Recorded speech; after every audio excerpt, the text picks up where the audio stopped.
This video is going to look into a little bit more detail about the kidneys. It's going to have a look at how water control is achieved, what a dialysis machine is, and what happens when the kidneys fail. So the first one we're going to have a look at is water control. So the body is happiest when it's fully hydrated, when it's got the right level of water.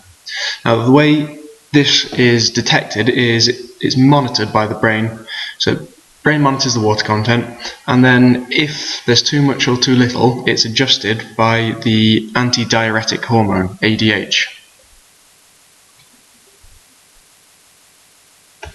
So for example, if you've got too much water in the body, the brain will detect it.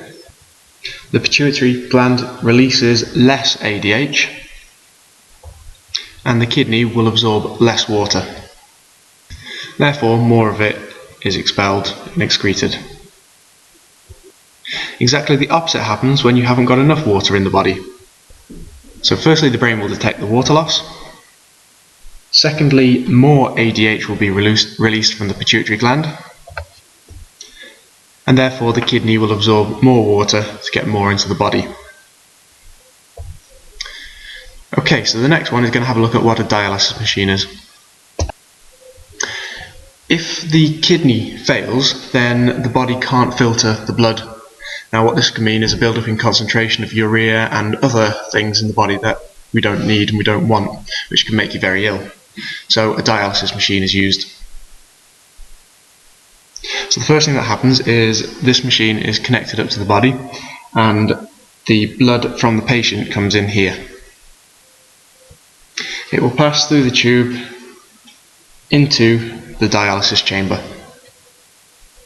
So what the dialysis machine does is it does this filtering and reabsorption for them. So dialysis fluid is passed in here, where it mixes with the patient's blood, and the following occurs. It has a permeable barrier, which means that the ions and waste can pass through into the dialysis fluid, but the blood cells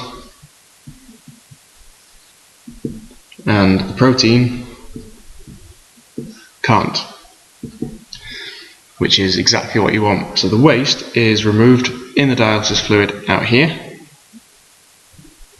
and the filtered blood passes around and back into the person.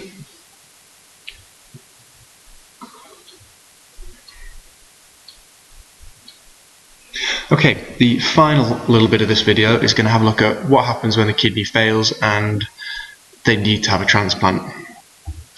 The two key bits to know about kidney transplants is, the first is they're the only possible way to cure kidney disease that we know of.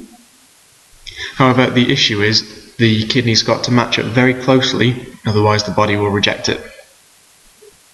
So what happens is the antibodies in the blood, if it's not a close enough match, will reject it, will fight it, and will kill off all the cells within the kidney. So the way to prevent this is doctors will choose kidneys that are as close a match in terms of tissues and blood as possible, and they will give the patient drugs, and those drugs will help to suppress the immune system so it doesn't fight the kidney until it's had a chance to properly embed. So there we go, that's everything you need to know about the kidneys for the exam.